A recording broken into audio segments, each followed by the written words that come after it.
కేంద్ర ఆర్థిక మంత్రి పీయూష్ గోయల్ పార్లమెంటరీ సంప్రదాయాలను అతిక్రమించారని ఆరోపించారు. TRS MP Vinod vote on account budget కు బదులు పూర్తి బడ్జెట్ పెట్టినట్టుగా అనిపిస్తుందన్నారు. తెలంగాణలో అమలవుతున్న రైతు బంధు పథకాన్ని కాపీ కొట్టేందుకు గోయల్ ప్రయత్నించారన్నారు. అయితే అది పూర్తి స్థాయిలో చేయలేకపోయారన్నారు. నా దృష్టిలో అతడు అతిక్రమించాడు. తన మ్యాండేట్ మించింది. కేంద్ర ప్రభుత్వము 5 సంవత్సరాలకే సాధారణ బడ్జెట్ ప్రవేశపెట్టాలి. చివరిగా ఎన్నికల ముందు ప్రవేశపెట్టేది జూన్ మాసం వరకు ఈ 3 నెలల ఖర్చుల గురించి వెళ్ళి ఆమోదం తీసుకోవాలి పార్లమెంటుది. సరే, ఏదేమైనప్పటికీ కూడా ఎన్నికలు కాబట్టి ఎన్నికల సందర్భంలో మా పార్టీ, మా ప్రభుత్వము, మా మోడీ గారు ఇది చేస్తామని చెప్పడానికి ప్రయత్నం చేశారు.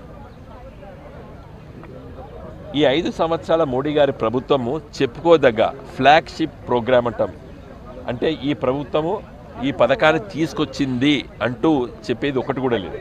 ఎందుకంటే చెప్పుకోదగ్గది ఏం లేదు కాబట్టి ఉజ్వల స్కీమ్స్ గురించి, స్వచ్ఛ భారత్ గురించి ఎక్కువ మాట్లాడుతున్నారు. నా దృష్టిలో ఈరోజు రైతు బంధు తెలంగాణ రాష్ట్ర ప్రభుత్వము, తెలంగాణ ఉద్యమ నేత చంద్రశేఖరరావు గారు, తెలంగాణ తొలి రాష్ట్ర ముఖ్యమంత్రి గారు ప్రవేశపెట్టినటువంటి రైతు బంధుని ఈరోజు దాన్ని ఓ విధంగా నేను కాపీ కొట్టినని అనను. ఎందుకంటే పూర్తి స్థాయిలో కూడా కాపీ కొట్టలేదు. ఏదో ఇస్తున్నామని చెప్పడానికి ప్రయత్నం చేశారు. 2.5 హెక్టార్లకి సీలింగ్ పెట్టారు. 6,000 రూపాయలు అంటున్నారు. ఏ విధంగా ఇస్తారు రైతులకి అనేది స్పష్టత లేదు. మరి ఈ 3 మాసాల కోసం 20,000 కోట్ల రూపాయలు మరి ఈరోజు ఆమోదం తీసుకోవడానికి ప్రయత్నం చేశారు.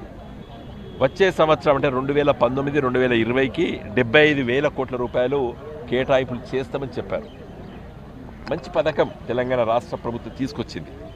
ఏ రాష్ట్రంలో అయితే ఒక మంచి పథకాన్ని అమలు పరిస్తే దాన్ని స్వీకరించవచ్చు. కానీ పూర్తి స్థాయిలో కూడా మోడీ గారి ప్రభుత్వం దాన్ని స్వీకరించలేదనేది నా ఆక్షేపణ.